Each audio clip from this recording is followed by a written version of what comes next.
کلاس چطور پیش میره؟ تکمیل ظرفیت شد چی شده؟ وای صدف جون امروز دیت داشتم ولی اصلا خوب پیش نرفت، نمیدونم چرا. با این میکاپ رفتی دیت؟ خب مشخصه که بعد پیش میره. بیا بشین بهت آموزش بدم که چجوری خودتو برای قرار مهم زندگیت میکاپ کنی. اول این لنزتو در بیار، بعدم اینا رو پاکشون کن. آخیش حالا شروع کنی. این رو هم نگه دار، به دردت میخوره. اولش از یه مرطوب کننده شروع کن، بعد به کل صورتت ضد آفتاب بزن،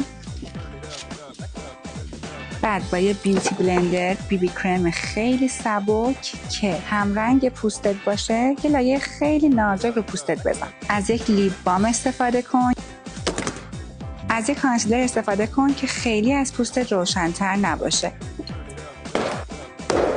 از یه رژگونه خیلی طبیعی و خوش رنگ استفاده کن. یکم رو نوک بینی و چونت هم بزن.